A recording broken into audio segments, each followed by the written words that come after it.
నమస్కారం city news కి స్వాగతం. పశ్చిమ నియోజకవర్గ అభివృద్ధి లక్ష్యంగా పనిచేస్తున్నామని ఎమ్మెల్యే గల్లా మాధవి వెల్లడించారు. 35వ డివిజన్లో 3,40,00,000 వ్యయంతో నిర్మించే సీసీ రోడ్లు, సీసీ డ్రైన్లకు MLA Galla Madhavi, mayor Kovelamudi Nani, commissioner Puli Srinivasulu శంకుస్థాపన చేశారు. ఈ సందర్భంగా ఎమ్మెల్యే, కమిషనర్ మాట్లాడుతూ ప్రజల సౌకర్యం కోసం 35వ డివిజన్లో సీసీ డ్రైన్లు, రోడ్లకు శంకుస్థాపన చేయడం జరిగిందన్నారు. నగరంలో ట్రాఫిక్ సమస్య ఉన్న కారణంగా కాంట్రాక్టర్లు పనులు త్వరగా పూర్తి చేస్తామని హామీ ఇచ్చారని తెలిపారు. ఈ కార్యక్రమంలో రాయపాటి అమృతరావు, ఈరంటి వరప్రసాద్, కసుకుర్తి హనుమంతరావు, కొల్లి అనిల్ తదితరులు పాల్గొన్నారు. దాదాపుగా 3,40,00,000 రూపాయల వర్క్స్ని ఈరోజు శంకుస్థాపన చేసుకోవడం జరిగింది. రాయపాటి అమృతరావు గారు ఒక 3 వర్క్స్, అదేవిధంగా మన్నవ వంశీ గారు ఒక 3 వర్క్స్ చేపట్టి చాలా ఫాస్ట్గా ఈ వర్క్స్ని మాకు అందిస్తాము అని చెప్పి గౌరవ కమిషనర్ గారికి, మేయర్ గారికి హామీ ఇవ్వడం జరిగింది. సో ఏదేమైనప్పటికీ పశ్చిమ నియోజకవర్గం మొత్తం కూడా అభివృద్ధి కార్యక్రమాలతో ముందుకు వెళ్తున్నందుకు చాలా సంతోషంగా ఉంది. త్వరితగతిన ఈ పనులన్నీ కూడా కంప్లీట్ అయ్యేదానికి కాంట్రాక్టర్లకు కూడా ఇన్స్ట్రక్షన్స్ ఇవ్వటం జరిగింది. ఇదనే కాదు, నగరపాలక సంస్థ ఆధ్వర్యంలో అనేక చోట్ల డెవలప్మెంటల్ యాక్టివిటీస్ మరి పెద్ద ఎత్తున జరుగుతున్నాయి. ఎక్కడన్నా సరే కాంట్రాక్టర్లు కొంచెం నిర్లక్ష్యంగా ఉన్నట్లయితే వాళ్ళ విషయంలో మరి చట్టపరంగా యాక్షన్లు కూడా తీసుకుంటున్నాం. నోటీసులు ఇవ్వటం, అది క్యాన్సిల్ చేయటము, వర్క్ క్యాన్సిల్ చేయటము, లేదా వర్క్ వార్న్ చేయటం, బ్లాక్ లిస్టింగ్ పెట్టే ఏర్పాట్లు కూడా చేస్తున్నాం. ఇంటర్నెట్ చరిత్రలో సంచలనం సిటీ బ్రాడ్బ్యాండ్. ఇప్పుడు ఇంటింటికి ఇంటర్నెట్, సిటీ నుంచి గ్రామం వరకు అదే స్పీడ్. మీరు ఈ రోజే సిటీ బ్రాడ్బ్యాండ్ కుటుంబంలో చేరండి. టీటీడీ పవిత్రతపై పనిగట్టుకుని వైసీపీ విషం చిమ్ముతుందని బ్రాహ్మణ కార్పొరేషన్ చైర్మన్ బుచ్చి రాంప్రసాద్ మండిపడ్డారు. మంగళగిరిలోని టీడీపీ కేంద్ర కార్యాలయంలో ఆయన మీడియాతో మాట్లాడారు. హిందూ ఆచారాలు, హిందూ దేవుళ్లపై వైసీపీ నేతలకు ఏమాత్రం గౌరవం లేదని విమర్శించారు. గత 5 ఏళ్ల వైసీపీ పాలనలో హైందవ ధర్మంపై ఎలాంటి దాడులు జరిగాయో ప్రజలు గమనించారని చెప్పారు. లేనిది ఉన్నట్లు చెప్పి ప్రచారం చేయడంలో వైఎస్సార్ కాంగ్రెస్ పార్టీ శ్రేణులు పీహెచ్డీ చేశారంటూ ఎద్దేవా చేశారు. గత 5 ఏళ్లలో హిందూ మతం మీద, హిందూ దేవుళ్ల మీద, పూజారుల మీద, అర్చకుల మీద జరిగినన్ని దాడులు ఈ దేశ చరిత్రలో స్వతంత్రం వచ్చినప్పటి నుంచి ఇప్పుడు దాకా ఆంధ్ర రాష్ట్రంలో ఎప్పుడు జరగల. ఒకటి మాత్రం చెప్తున్నాను, 13 మాసాలు అయింది కూటమి ప్రభుత్వం నారా చంద్రబాబు నాయుడు గారి నాయకత్వంలో అధికారంలోకి వచ్చి ఒక్క దేవాలయం మీద కానీ, ఒక్క పూజారి మీద కానీ దాడి జరిగిందా అని మీకు నేను అడుగుతున్నా. ఎందుకంటే హిందూ మతం మీద, హిందూ దేవాలయాల మీద, హిందూ దేవుళ్ళ మీద మాకున్నటువంటి గౌరవం అది. ఇతర మతాలను గౌరవిస్తేనే హిందూ మతాన్ని కూడా గౌరవిస్తాం. కలెక్టరేట్ లో ప్రజా సమస్యల పరిష్కార వేదిక కార్యక్రమం జరిగింది. జిల్లా నలుమూల నుంచి వచ్చిన బాధితులు తమ సమస్యలు పరిష్కరించాలంటూ కలెక్టర్ నాగలక్ష్మికి వినతులు అందించారు. ప్రతి సోమవారం కలెక్టరేట్లో నిర్వహించే ప్రజా సమస్యల పరిష్కార వేదికకు బాధితులు బారులు తీరారు. ఫిర్యాదులను జిల్లా ఉన్నతాధికారులు స్వీకరించారు. ఆయా సమస్యల పరిష్కారంకు తగు చర్యలు తీసుకుంటామని భరోసా కల్పించారు. అర్హత ఉన్న పలు కారణాలు చెబుతూ 1,60,000 పింఛన్ను నిలిపివేశారని వైసీపీ వికలాంగుల విభాగం అధ్యక్షుడు దాసరి గణేష్ బాబు ఫిర్యాదు చేశారు. తొలగించిన పింఛన్లు వెంటనే పునరుద్దరించాలని విజ్ఞప్తి చేశారు.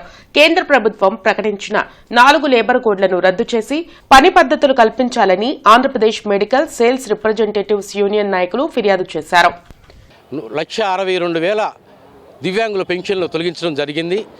ఈ యొక్క రాష్ట్ర ప్రభుత్వం రాబోయేటువంటి రోజుల్లో తప్పకుండా మాపై ఇటువంటి దృష్టి చర్యలు తీసుకుంటే మేము ఎటువంటి పరిస్థితులు చేయలేము. మేము భిక్షాటన చేయాల్సిన పరిస్థితి వస్తుంది. మాకు ఈ రోజున ఈ 6,000 రూపాయలు ఎంతో మా కుటుంబాలకు ఆర్థికంగా సహాయపడుతున్నాయి.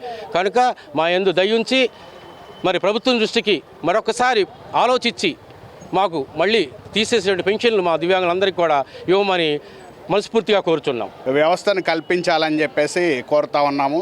2017 నుంచి ట్రైపార్టియేట్ కమిటీ ఏర్పాటు జరిగింది. ఈ ట్రైపార్టియేట్ కమిటీ మెడికల్ రిప్రజెంటేటివ్స్కి ఖచ్చితమైన పని పద్ధతులను కల్పించడానికి ట్రైపార్టియేట్ కమిటీ ఏర్పాటు జరిగిన ఈ రోజు వరకు కూడా మెడికల్ రిప్రజెంటేటివ్స్కి ఖచ్చితమైన పని పద్ధతులు నోటిఫై చేయడం జరగలేదు. కాబట్టి దీనిపై ప్రభుత్వం వెంటనే స్పందించి మెడికల్ రిప్రజెంటేటివ్స్ అందరికీ ఖచ్చితమైన పని పద్ధతులు కల్పించాలని, దాని ద్వారా మెడికల్ యాజమాన్యాలు మాపై చేస్తున్నటువంటి దాడుల్ని అరికట్టాలని చెప్పేసి మేము కోరుతా ఉన్నాము. ఎన్నికల సందర్భంగా కూటమి ప్రభుత్వం రజకులకు ఇచ్చిన హామీలను నెరవేర్చాలంటూ ఆంధ్రప్రదేశ్ రజక వృత్తిదారుల సంఘం నేతలు కలెక్టరేట్ ఎదుట ధర్నా నిర్వహించారు. పేదరికంలో మగ్గుతున్న లాండ్రీ వృత్తిదారులకు 200 యూనిట్ల ఉచిత విద్యుత్ సౌకర్యం కల్పించాలని అధ్యక్షులు వెంకట నరసయ్య డిమాండ్ చేశారు. రజక వృత్తిదారులపై జరుగుతున్న దాడులు, దౌర్జన్యాలు, అక్రమ కేసులు నివారణకు ప్రత్యేక రక్షణ చట్టం అమలు చేయాలని కోరారు. 50 ఏళ్ల వయసు నిండిన వారికి పింఛన్లు మంజూరు చేయాలని విజ్ఞప్తి చేశారు. ఈ కార్యక్రమంలో ప్రధాన కార్యదర్శి సుబ్బారావు, కైలాస్, సాంబశివరావు, కోటేశ్వరరావు, నరసయ్య తదితరులు పాల్గొన్నారు. మాకు ప్రధానంగా తెలంగాణ గవర్నమెంట్ 250 యూనిట్లు ఉచితంగా ఇస్తూ ఉంది. మా ఇస్త్రీదారులందరూ కూడా 250 యూనిట్లు కరెంట్ ఇవ్వాలని చెప్పేసి మేము డిమాండ్ చేస్తూ ఉంటాం. మిగతా వాళ్ళకి ఇచ్చారు కొన్ని సంఘాలకి, మాకు కూడా ఇవ్వాలనేది డిమాండ్. అలాగే ఆధునికమైనటువంటి పనిముట్లు ఇవ్వాలనేది ఆదరణ పథకంలో.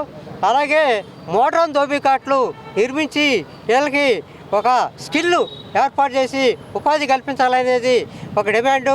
ఈ ప్రభుత్వం ఏదైతే ఎన్నికల మేనిఫెస్టోలో పెట్టిందో ఆ పెట్టిన అంశాలను వెంటనే అమలు జరపడం కోసం ప్రభుత్వం చిత్తశుద్ధితో కృషి చేయాలని చెప్పేసి మేము కోరుతున్నాము. అలా చేయని విధంగా రాష్ట్ర వ్యాప్తంగా మేము మరలా ఆందోళన కార్యక్రమాలు నిర్వహించడానికి సమాయత్తం అవుతామని జిల్లా ఎస్పీ కార్యాలయంలో ప్రజా సమస్యల పరిష్కార వేదిక కార్యక్రమం జరిగింది. జిల్లా నలుమూల నుంచి వచ్చిన బాధితులు తమ సమస్యలు పరిష్కరించాలంటూ ఎస్పీ కార్యాలయంలో అధికారులకు వినతులు ఇచ్చారు.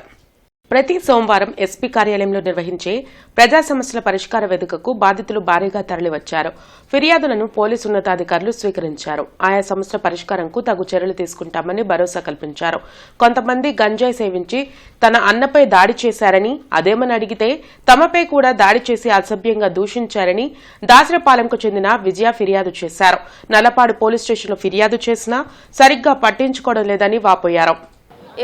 గురువారం నైటు 7 గంటలకి గంజాయి బ్యాచి మా అన్న ఆయన కొట్టుకాడుండి సిరిగేడు తీసుకొట్టుకానికి ఆగినందుకు ఆయన జేబులో డబ్బులు చూసి డబ్బులు ఇస్తావా లేదా అని మా అన్నయ్యని ఆపి అడిగారు. ఇక్కడ ఎవరికాడ డబ్బులు ఉన్నాయా, ఏంట్లో సొమ్ము ఉందా అని చూసుకుంటారు.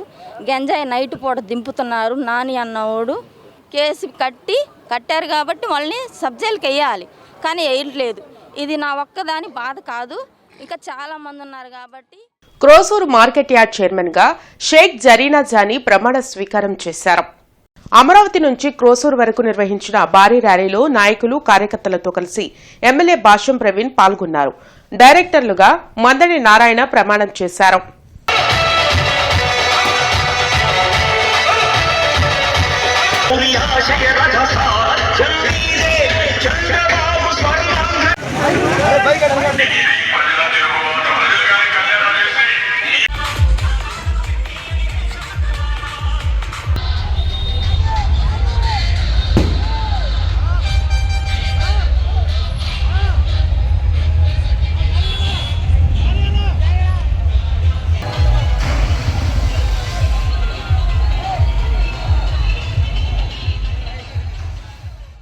ఇంటర్నెట్ చరిత్రలో సంచలనం సిటీ బ్రాడ్బ్యాండ్. ఇప్పుడు ఇంటింటికి ఇంటర్నెట్, సిటీ నుంచి గ్రామం వరకు అదే స్పీడ్. మీరు ఈ రోజే సిటీ బ్రాడ్బ్యాండ్ కుటుంబంలో చేరండి.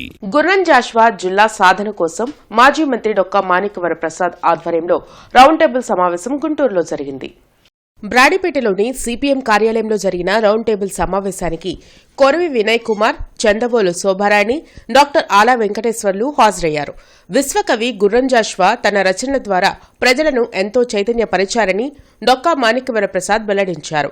గుంటూరు, పల్నాడు జిల్లాల్లో ఒక జిల్లాకు గుర్రం జాషువా పేరు పెట్టాలని డిమాండ్ చేశారు.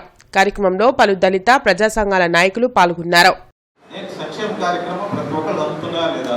ప్రభుత్వ పరిపాలన ప్రతి ఒక్కరు అర్హులు అందుతుందా లేదా, పరిపాలనా వ్యవస్థ చివరిదాకా అందుతుందా, ఎడ్యుకేషన్ చివరిదాకా అందుతుందా లేదా, హెల్త్ ప్రతి గ్రామానికి అందుతుంది, ఇవన్నీ చూడాలంటే వ్యాస్ట్ డిస్టిక్, గుంటూరు డిస్టిక్ ఎంత పాపులేషన్, 17 అసెంబ్లీ, దాదాపు 34-35 లక్షల జనాభా. అంత జనాభాని 40 లక్షల జనాభా, సుమారు 40 లక్షల జనాభాని ఎట్లా కలెక్టర్ ఎట్లా అడ్రస్ చేస్తాడు? జిల్లా అంటే పరిపాలన, సంక్షేమం, ప్రభుత్వ వ్యవస్థల నిర్మాణం కలెక్టర్ దగ్గర ఉండాలి. ఎక్కడ గ్రీవెన్స్ అంటే ఎక్కడ ఇస్తావు? ప్రజలకు ఎస్పీకి, కలెక్టర్కి ఇస్తావు. అది అందుబాటులో ఉండాలి. అలా అందుబాటులో లేకపోతే పల్నాడు జిల్లా ఉంది. పల్నాడు జిల్లా కాబట్టి నేను చిన్నప్పటి నుంచి నేను గురజాల పల్నాడు జిల్లా చేయాలని నేను వెంటనే గురజాల రెవెన్యూ డివిజన్ చేసి గురజాలని జిల్లా హెడ్ క్వార్టర్గా నేను ప్రొజెక్ట్ చేసి. ఇవి ఇప్పటివరకున్న వార్తా వివరాలు. మరికొన్ని వార్తా విశేషాలతో మళ్ళీ కలుద్దాం. అంతవరకు సెలవు. నమస్కారం.